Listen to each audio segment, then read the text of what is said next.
Bismillahirrahmanirrahim. Assalamualaikum warahmatullahi wabarakatuh.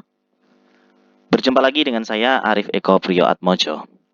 Kali ini kita akan belajar bareng mengenai metodologi penelitian. Nah, di sini kita akan belajar mengenai metode penelitian kuantitatif dan kualitatif.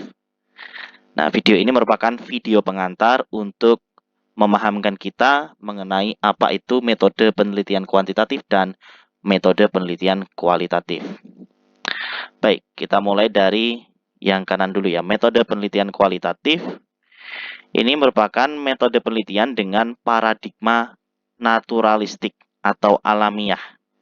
Ya, jadi kita tidak melakukan treatment, tidak melakukan manipulasi, tidak melakukan rekayasa terhadap objek penelitian tersebut. Ya, perlu diingat sekali lagi bahwa peneliti tidak melakukan rekayasa atau treatment atau intervensi terhadap subjek penelitian atau objek penelitian. Kemudian, sifat penelitian ini adalah deskriptif dan bisa juga naratif ya. Oke.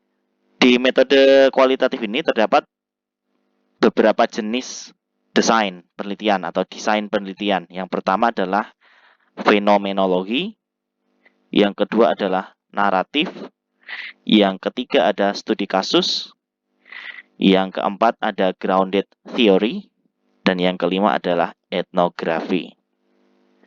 Masing-masing desain penelitian pada penelitian kualitatif ini memiliki karakteristik sendiri, kekhasan sendiri-sendiri, sehingga akan memiliki kekhususan ketika akan digunakan untuk meneliti fenomena sosial, fenomena pendidikan tertentu. Sehingga setiap peneliti harus mampu memilah mana desain yang paling cocok untuk digunakan untuk meneliti fenomena yang akan ditelitinya tersebut. Lalu, data dalam penelitian kualitatif berupa kata-kata, ya, kata-kata, bukan angka. Dalam penelitian kualitatif tidak ada data angka. Kemudian, teknik pengambilan data dalam penelitian kualitatif meliputi beberapa cara berikut ini. Yang pertama adalah observasi, lalu ada wawancara atau interview, kemudian ada dokumentasi, lalu ada juga jurnal atau diary. Kemudian teknik pemantapan data pada penelitian kualitatif kita dapat menggunakan beberapa teknik di sini untuk memantapkan data bahwa data itu benar-benar reliable begitu. Yang pertama ada teknik saturasi data, yang kedua ada teknik triangulasi, lalu ada member checking, dan juga ada prolonged engagement atau keterlibatan peneliti dalam kegiatan penelitian itu yang dalam jangka waktu yang lama. Ya. Lalu kemudian untuk analisis data, dalam penelitian kualitatif, pada umumnya peneliti menggunakan teknik coding atau qualitative coding, ya, coding kualitatif.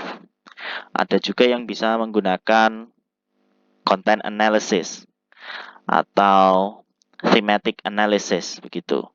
Yang pada ujungnya itu akan menghasilkan emerging key themes, ya, tema-tema kunci yang akan muncul dalam hasil olah data tersebut. Lalu cara mempresentasikan hasil atau results display dalam penelitian kualitatif kita dapat menggunakan key quotes, ya, quote-quote kunci, ya, dari wawancara, dari hasil catatan lapangan ketika observasi, dari dokumentasi atau jurnal atau diary. Kita bisa mengambil key quotes, quote-quote yang kunci untuk kita kutip, kita taruh pada presentasi hasilnya. Lalu bisa juga berupa narasi, ya, narasi, cerita, atau penjelasan begitu dari participants yang kita teliti. Lalu Excerpts ini maksudnya sama juga dengan key quotes atau quote-quote kunci ya. Excerpts itu maksudnya juga quote itu tadi. Oke, ini kita sudah membahas mengenai metode penelitian kualitatif, lalu kita beralih ke metode penelitian kuantitatif. Perlu kita ketahui bahwa penelitian kuantitatif itu memiliki paradigma untuk mengukur, to quantify, untuk mengkuantifikasikan ya, mengkuantifikasikan variabel atau konstruk yang ingin Anda teliti.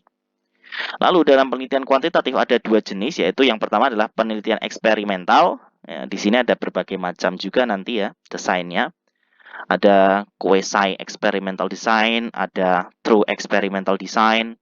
Lalu ada juga jenis penelitian kuantitatif yang lain yaitu non eksperimental, misalnya correlational research atau penelitian korelasi ya.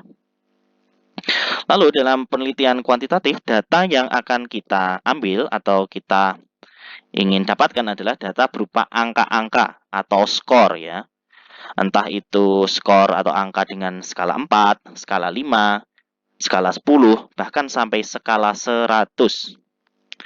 Nah, untuk memperoleh data dalam penelitian kuantitatif, kita haruslah menggunakan instrumen. Nah, di sini instrumen terbagi dua menjadi instrumen tes dan instrumen non-tes atau bukan tes.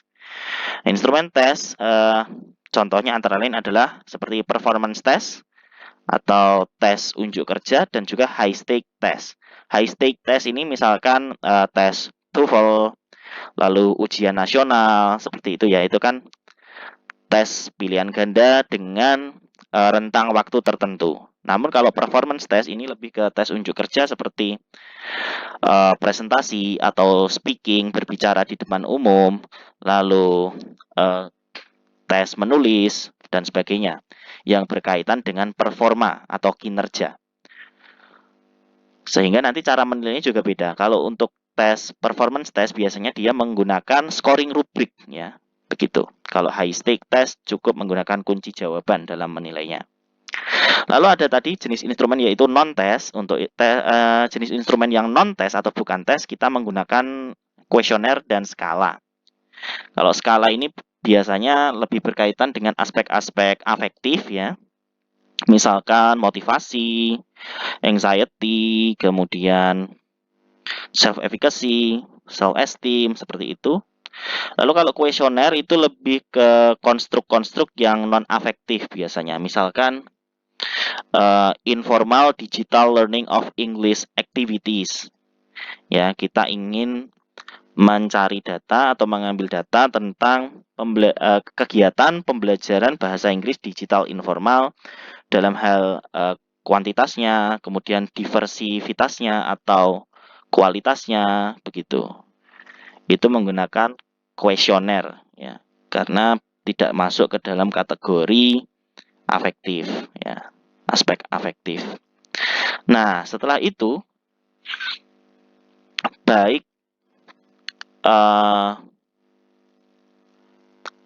instrumen tes dan non-tes tadi itu perlu kita uji validitas tiap itemnya dan juga reliabilitas instrumennya tersebut.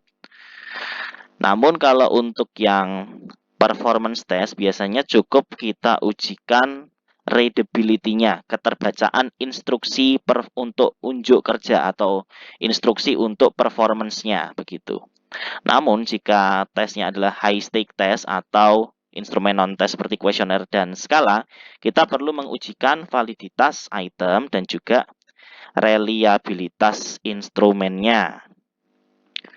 Kita lanjutkan ke analisis data. Untuk menganalisis data dalam penelitian kuantitatif, kita terlebih dahulu perlu melakukan uji prasyarat atau uji asumsi. Apakah data kita itu normal, apakah data kita itu linear, apakah data kita itu homogen, dan sebagainya.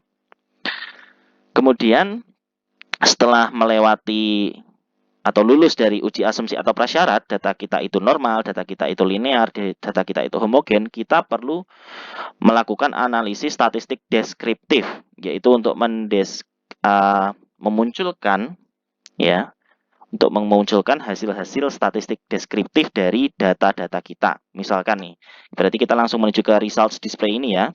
Dalam penelitian kuantitatif hasilnya itu berupa hasil-hasil statistika. Ya, misalkan kalau statistik deskriptif itu berkaitan nanti menghasilkan yang namanya mean, ya, atau rata-rata atau average. Kemudian mean nilai terendah, kemudian max nilai tertinggi, kemudian ada standar deviasi. Kemudian terkadang juga kita bisa memunculkan modes, ya, mode itu ya. Lalu setelah itu barulah kita beralih ke uji statistik atau analisis statistik inferensial. Misalnya kita ingin mencari ada tidaknya hubungan antar dua variabel, atau apakah kita ingin mencari signifikansi dari hubungan variabel X ke variabel Y, ya. Maka kita menggunakan analisis statistik inferensial. Beberapa contohnya ada seperti Alpha Cronbach, lalu Pearson Product Moment Results ya. Kalau Pearson Product Moment ini berkaitan dengan korelasi, lalu Linear Regression Analysis ini berkaitan dengan apakah variabel X mempengaruhi variabel Y secara signifikan atau tidak ya. Jadi meskipun misalkan korelasinya positif, bisa saja tidak signifikan ya, tidak selalu signifikan begitu maksud saya. Oke, saya rasa itu sekilas pengantar mengenai metodologi penelitian kuantitatif dan kualitatif. Semoga dapat menjadi pencerahan dan bahan pembelajaran untuk kita bersama. Jika Anda ingin bertanya, silahkan dapat memberikan pertanyaan atau komentar Anda pada kolom komentar video ini. Terima kasih, semoga sehat selalu. Wassalamualaikum warahmatullahi wabarakatuh.